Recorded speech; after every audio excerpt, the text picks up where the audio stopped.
Hi everyone, Ginette Biro here. I'm a medium and a channeler, and I had a great question come in about angels and archangels. And the question was, do angels or archangels incarnate on earth?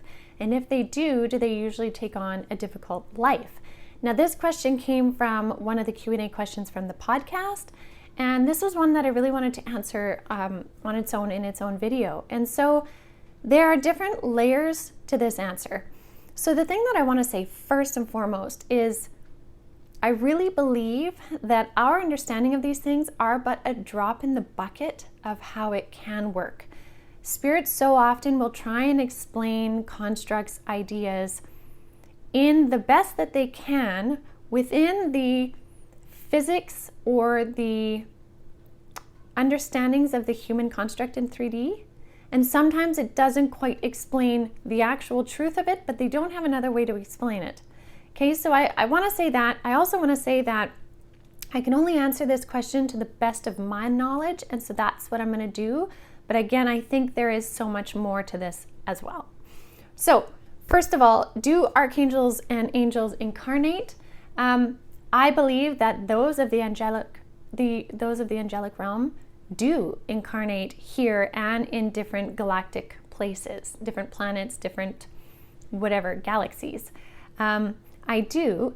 Do I believe that archangels do specifically? I haven't come across myself an archangel incarnated. However, when I think of the soul fragment theory and that souls can split or fragment, or even if you think of your higher self, a piece of your higher self comes down to have this experience you're having right now as you. So if we take that idea, then I would imagine an archangel could, right? I haven't come across that myself personally. I have come across those that are of the angelic realm, the angelic frequency. It's a very high vibrational frequency. And I have met a handful of people that are of that frequency, and they are incarnated right now.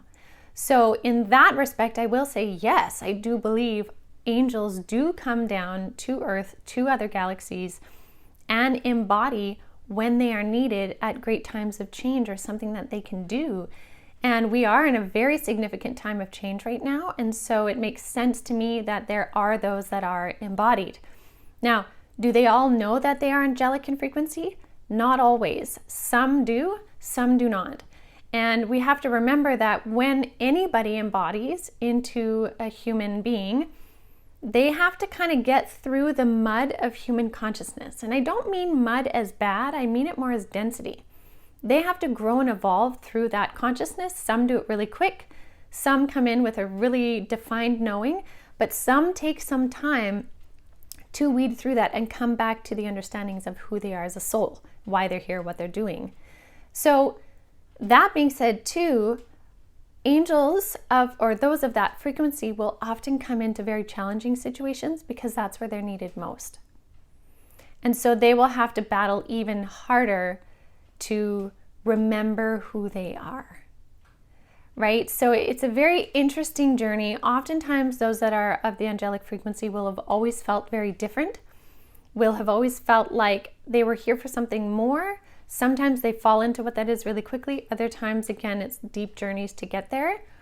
And so I think it's a really beautiful thing. I think there are so many ways in which the other side in the spirit world is wishing to help humanity grow and evolve. And so again, I do feel that those of that very high vibrational frequency of what we would call the angelic realm do come down to be change makers, to be simply a frequency on this planet, to give others the ability to, raise their frequency and match that of higher frequency. So I hope that helps explain a little bit. Again, there's so much more that we could talk about. I should really do an entire podcast on that. So I think I will do that. But for now, I'll leave you with that. Please do keep the questions coming, you guys. I love it. It's so much fun to dive in and explore. And to explore your own personal journey, check out avalonspirit.com. There are many different personal journey guides to help you reveal your true soul journey as well. So I'll see you guys later. Have a great day.